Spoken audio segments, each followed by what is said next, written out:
Hello everybody, I welcome you all to this class. तो हम इस क्लास में जर्नल साइंस के एमसीक्यूज को डिस्कस करने वाले हैं और आज का जो टॉपिक हमारा रहेगा वो एलिमेंट की जो क्लासिफिकेशन है, जो प्योर एलिमेंट्स हैं उनकी जो क्लासिफिकेशन है, यानी मेटल और नॉन मेटल से जुड़ा हुआ आज का टॉपिक जो है आज की क्लास में हम लोग डिस्कस करने वाले हैं। ठीक है, तो आप हमारे अतुल्य बैच में एनरोल कर सकते हैं अगर आप तैयारी कर रहे हैं HPAS के मेन एग्जाम्स की। इसकी सारी डिटेल आपको इस स्लाइड पे मिल जाएगी। ठीक है, चलिए चलते हैं आज के क्वेश्चन की तरफ। तो पहला क्वेश्चन आपके सामने है, इस क्वेश्चन को देखते हैं और सोल्व करने की कोशिश करते हैं। यहां पे पूछा है approximately how many different chemical atom exist on the earth.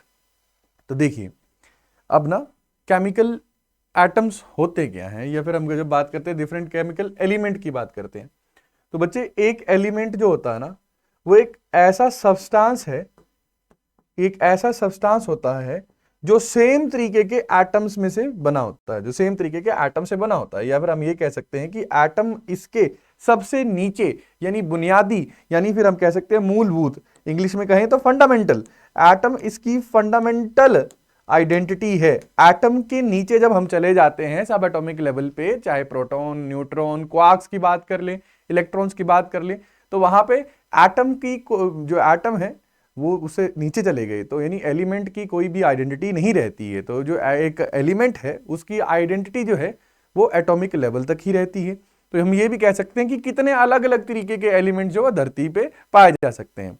तो देखिए जब मैं एलिमेंट्स की बात करता हूं ना तो जो अलग अलग, देखो बच्चों कुदरत में ना कोड्स हैं, ये कोड जब डिकोड करते हैं, ठीक है, तो हम लोग विज्ञान को समझ लेते हैं। तो कुदरत में ना प्रोटॉन्स, ठीक है, मान लीजिए प्रोटॉन है, ठीक है, ये न्यूट्रॉन और, ठीक है, प्रोटॉन और न्यूट्रॉन्स को मिला के बनता है न्यूक्लियस और उनके इर्द गिर्द घूम रहे होते हैं इलेक्ट्रॉन। ठीक है, अब इन्हीं नंबर ऑफ प्रोटॉन्स न्यूट्रॉन्स को ऊपर नीचे कर दें तो हमारे पास अलग अलग तरीके के एटम्स आते हैं। ठीक है, अब एक ही तरीके के एलिमेंट्स में अलग अलग नंबर के इलेक्ट्रॉन्स और न्यूट्रॉन्स तो पॉसिबल है, लेकिन एक तरीके के एलिमेंट जो है उसके अंदर नंबर ऑफ प्रोटॉन सेम ही होते हैं।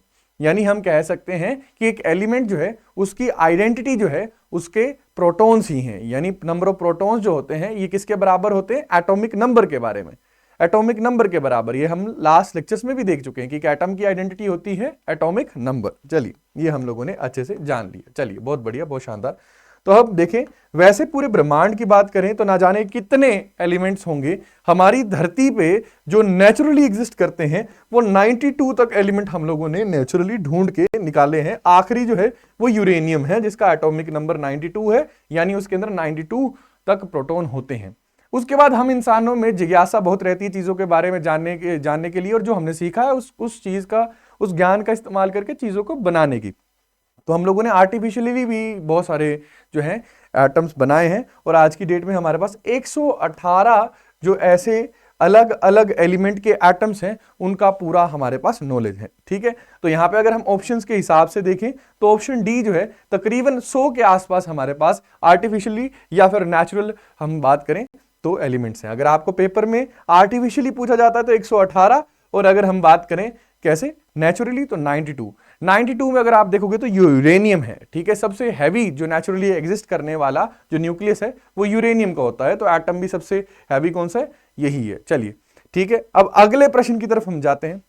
अगला क्वेश्चन आप लोगों के सामने है, which of the following is fundamental element. तो बच्चों ये एलिमेंट की बात कर रहे हैं, इनमें से कौन सा एलिमेंट है? एलिमेंट का मतलब अगेन वो कोई भी चीज जो सेम तरीके के एटम से बनी होगी। ठीक है, जिसमें अलग अलग एटम्स आपस में जुड़ रहे होंगे उसको हम एलिमेंट नहीं, उसको कंपाउंड कह देते हैं। ठीक है, केमिस्ट्री की लैंग्वेज में उसको कंपाउंड कह देते हैं। तो अब हमने यही तो बताना है। तो अब अगर यहां पे देखें तो थोड़ा सा देख लेते हैं। तो शुगर की जब मैं बात करता हूं, ठीक है, शुगर की बात करता हूं जो हम लोग घरों में खाते हैं, अगर इसका मैं केमिकल फॉर्मूला लिखूं तो ये बच्चों डाइसेकेराइड कार्बोहाइड्रेट है। अगर मैं लिखूं तो इसको सक्रोज के नाम से भी हम लोग जानते हैं, यानी C12O11H22 ये इसका केमिकल फॉर्मूला है। तो यहां पे ये C दर्शाता है कि भैया यहां पे कार्बन के एटम्स हैं, यानी एक एलिमेंट कार्बन आ गया और कार्बन के एटम कितने? 12 हैं। ये पैर के नीचे जो लिखा हुआ है। O दिखाता है कि इसके अंदर ऑक्सीजन भी है, H दिखाता है हाइड्रोजन भी है, यानी इसके अंदर 3 तरीके के एलिमेंट्स हैं, कार्बन, ऑक्सीजन और हाइड्रोजन। इसका क्या मतलब हुआ कि ये तो एलिमेंट नहीं है बल्कि ये कंपाउंड है। अगर मार्बल की बात करूं तो मार्बल अगर आप देखोगे तो वो कैल्शियम कार्बोनेट है, तो यहां पे आप देख सकते हैं कैल्शियम, Ca कैल्शियम एलिमेंट को दर्शाता है, C कार्बन को, O ऑक्सीजन को, तो मतलब ये भी जो है ये हमारे पास एलिमेंट नहीं है। बचे दो, सैंड की बात करते हैं। तो बच्चों जो पत्थर हैं, जब पत्थर टूटते हैं तो पत्थरों के टूटने से बजरी बनती है, बजरी के टूटने से फर्दर सैंड बनती है। ये हम सभी ने ज्योग्राफी में भी जाना है और आम दिनचर्या में भी हमने देखा है कि नदी के किनारे हम लोगों को रेत देखने को मिलती है। रेत में तो जो बच्चे पत्थर की कंपोजिशन है वही हम लोगों को देखने को मिलेगी, लेकिन ज्यादातर जो रेत है, रेत की मेन कंपोजिशन होती है सिलिका या एल्यूमिना, यानी या तो सिलिकॉन की ऑक्साइड होगी हमारे पास या फिर एल्यूमिनियम की ऑक्साइड होगी। तो बच्चों इतना तो पक्का है, ठीक है, कि ये मिनरल्स होंगे। तो मिनरल्स जो है, मिनरल्स होते हैं कंपाउंड, यानी एक से ज्यादा एलिमेंट से बने होते हैं। तो ये तीनों ही अगर आप एलिमिनेट कर दोगे, पीछे बच जाएगा डायमंड। अब मैं डायमंड की जब बात करता हूं तो बच्चों डायमंड जो है वो एक तरीके का ऐसा कुदरती पाए जाने वाली चीज है, कुदरती पाए जाने वाला सब्सटेंस है जो सिर्फ एक तरीके के एटम से बना होता है, जो होते हैं कार्बन। तो अगर आप डायमंड देखोगे तो डायमंड में ना एक कार्बन जो है आगे जो है 4 कार्बन से ऐसे इस तरीके से जुड़ा होता है, और हर एक कार्बन, ये अगला कार्बन भी अब क्या करेगा, 4 कार्बन से यूं आगे जुड़ा होगा। तो इस तरीके से बच्चों एक बहुत ही ज्यादा हमारे पास स्ट्रॉन्ग मटेरियल आता है। नॉन मेटल्स की बात करें तो नॉन मेटल्स में सबसे स्ट्रॉन्ग मटेरियल जो है वो कार्बन ही बनाता है, और वो डायमंड की फॉर्म में ही बनाता है। आपने मुझे कमेंट सेक्शन में जरूर बताना है कि कार्बन के कितने एलोट्रोप्स हैं, ठीक है। चलिए, अच्छा अगर हम बात करें मेटल्स की तो मेटल्स में ही अलग हो जाता है, उसे आगे देखेंगे, ठीक है। अब आगे देखते हैं, अगले प्रश्न की तरफ चलते हैं। Which of the following is not type of element, इनमें से कौन सा एलिमेंट नहीं है। सवाल सेम ही है, ठीक है, लेकिन ऑप्शंस जो हैं वो इस तरीके से भी आ सकते हैं। तो हमने ये जानना था कि जितने भी एलिमेंट्स हैं इनकी हम क्लासिफिकेशन कर सकते हैं इनकी केमिकल प्रॉपर्टीज के बेसिस पे, ठीक है। तो हम केमिकल प्रॉपर्टीज के बेसिस पे जब एलिमेंट को क्लासिफाई करते हैं तो हम कहते हैं एक हमारे पास कैटेगरी आई जिसमें सारे के सारे ऐसे एटम्स हैं जो, या फिर ऐसे एलिमेंट्स हैं जो मेटल्स हैं। दूसरे कौन से आए, नॉन मेटल्स आए। और तीसरे कौन से आए, ये होते क्या हैं, ये भी आने वाली वीडियोस में हम चर्चा करेंगे कि मेटल्स क्या होते हैं, नॉन मेटल्स क्या होते हैं। आमतौर पर लोग क्या करते हैं, फिजिकल प्रॉपर्टीज बताना शुरू कर देते हैं, मेलेबिलिटी, डक्टिलिटी, जो कि सही क्राइटेरिया नहीं है, ठीक है। और तीसरा क्या आता है हमारे पास, मेटलोइड, ठीक है। तो बच्चों ये तीन, तो मतलब यहां पे मेटलोइड भी एलिमेंट है, ये भी एलिमेंट है, ये भी एलिमेंट है। आप एलिमिनेट करके भी इसको कर सकते हो। अदरवाइज मैं आपको बता दूं, जब होमोजीनियस मटेरियल को हम लोग क्या करते हैं, उसकी फिजिकलिटी के बेसिस पे या स्टेट्स, किस स्टेट में एग्जिस्ट कर रहा है उस बेसिस पे क्लासिफाई करते हैं। तो हमारे पास solid, liquid, gas, plasma, Fermi condensate, Bose Einstein condensate, कई तरीके की एन नंबर ऑफ स्टेट्स हमारे पास आती है। स्कूल में आपने 3 या 5 पढ़ी भी होंगी, लेकिन n number of state exist करती है, उनमें से ही एक है गैसेस स्टेट, ठीक है। इस बात को आपने जान लिया। तो बच्चों गैसेस में अगर हम बात करूं तो गैस तो वाटर वेपर भी होता है ना। तो मतलब ये जो है ये एलिमेंट नहीं है, ये कंपाउंड है। अगेन तो हमने यहां पे सी जो है वो सही जवाब होगा। चलिए, अब यहां पे ये इस तरीके का सवाल आपको अक्सर पेपर में देखने को मिलेगा। ये सवाल क्या है, which is the most reactive metal. तो यहां पर रिएक्टिविटी की बात करिए बच्चों। रिएक्टिविटी का मतलब क्या है कि रिएक्टिविटी, ज्यादा रिएक्टिव का मतलब क्या है कि देखो वैसे तो मेटल सारे ही बहुत ज्यादा सारे ही रिएक्टिव हैं, लेकिन कुछ बहुत ज्यादा हैं और कुछ थोड़े थोड़े हैं और कुछ कम है। तो अगर हम इनको एक सीरीज में लगा दें on the basis of what, कि कौन कितनी जल्दी रिएक्ट करता है, तो हमारे पास एक सीरीज आती है, रिएक्टिविटी सीरीज। यहां से हर बार एग्जाम में कुछ ना कुछ पूछा जाता है, किसी न किसी एग्जाम में यहाँ पे पक्का क्वेश्चन आता है।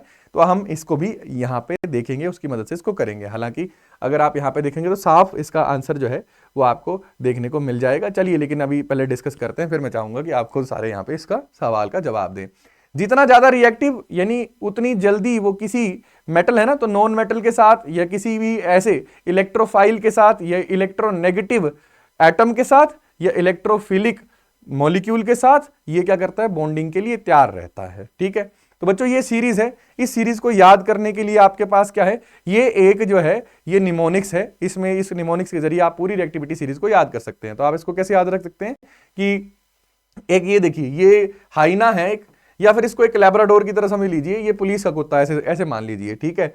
एक ज़ीब्रा है, ये बेचारा केयरलेस है, ध्यान नहीं देता है, गिर गया ये, तो ज़ीब्रा इसको कह रहा है please stop laughing and calling me careless zebra, ठीक है। Please stop laughing and calling me a careless zebra, instead learn how cops save gold and platinum. Cops यानी पुलिस वाले। तो ये भाई तुमने इस तरीके से अपने माइंड में ये सूडोलॉजिक बिठा लेना और निमोनिक्स का इस्तेमाल करना है कि ये इसको हाइना को हटा के तुमने मानना है कि एक लेब्राडोर है, ठीक है। और ये लेब्राडोर हंस रहा है किस पे, ज़ीब्रा पे, तो ज़ीब्रा इसको ताने मार रहा है कि ये केनाइन डॉग है, मान लो ऐसे, ठीक है, कि ये लेब्राडोर जो इसको ज़ीब्रा है वो क्या कह रहा है, please stop laughing and calling me a careless zebra, instead learn how cope save platinum and gold. तो बच्चों इस तरीके से तुम लोग पी से, प्लीज के पी से पोटाशियम याद कर सकते हो, एस से सोडियम याद कर सकते हो, लाफिंग के एल से लिथियम, सी से कैल्शियम याद कर सकते हो, एम से मैग्नीशियम, ए से एल्यूमिनियम, कार्बन याद कर सकते हो। देखो बच्चों कार्बन और हाइड्रोजन जो होते हैं वो दोगले होते हैं, यानी ये मेटल की तरह भी बिहेव कर लेते हैं, नॉन मेटल की तरह भी बिहेव कर लेते हैं, लेकिन इनको क्लासीफाई हम